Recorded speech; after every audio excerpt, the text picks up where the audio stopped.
আবর্জনায় ভরে গেছে বিশ্বের সর্বোচ্চ পর্বতশৃঙ্গ মাউন্ট এভারেস্ট। টনের পর টন ময়লায় জমে গেছে পাহাড়ের খাঁজে, যা অপসারণ করতে সময় লেগে যেতে পারে কয়েক বছর। এতে পরিবেশের মারাত্মক বিপর্যয়ের শঙ্কা করছেন বিশ্লেষকরা।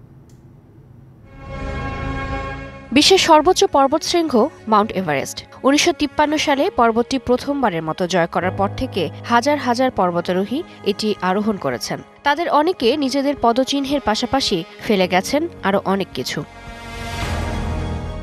একসময় শ্বেতশুভ্র বরফে ঢাকা থাকলেও এখন পাহাড়ের বিভিন্ন খাঁজে দেখা যাচ্ছে আবর্জনার স্তূপ, যার বেশিরভাগই পুরনো তাঁবু, খাবারের প্যাকেট, গ্যাস কার্তুজ, অক্সিজেনের বোতল, তাঁবুর প্যাক ও তাঁবু বাঁধার রশি। আবর্জনা অপসারণের কাজে নিয়োজিত শেরপাদের ধারণা, বিভিন্ন খাঁজে জমে থাকা ময়লার পরিমাণ হতে পারে ৪০ থেকে ৫০ টন। পর্বতারোহীদের এভারেস্টের চূড়ায় ওঠার সাথে সাউথ পয়েন্টে তাঁবু করতে হয়। সেখানেই ময়লার পরিমাণ সবচেয়ে বেশি। এ পর্যন্ত ১১ টন আবর্জনা সরানো হয়েছে, তার মধ্যে মৃতদেহ ও কঙ্কালও রয়েছে।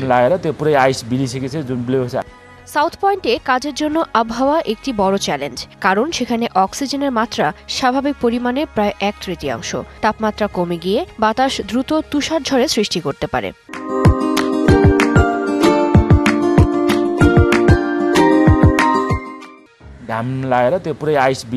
আমাদের ভালো আবহাওয়ার জন্য অপেক্ষা করতে হয়। এই অপেক্ষা চলে সূর্যের তাপে বরফ গলা পর্যন্ত। আবার অক্সিজেনের মাত্রা খুব কম থাকায় বেশিক্ষণ সেখানে অবস্থান করাও কঠিন।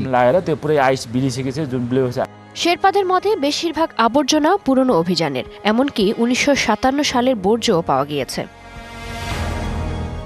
পর্বতারোহীরা কেন আবর্জনা ফেলে রাখেন? শেরপারা মনে করছেন, এত উচ্চতায় অক্সিজেন খুব কম থাকে এবং বেঁচে থাকা খুব কঠিন। তাই পর্বতারোহী এবং তাদের সাহায্যকারীরা নিজেদের বাঁচানোর দিকেই বেশি মনোযোগী হন।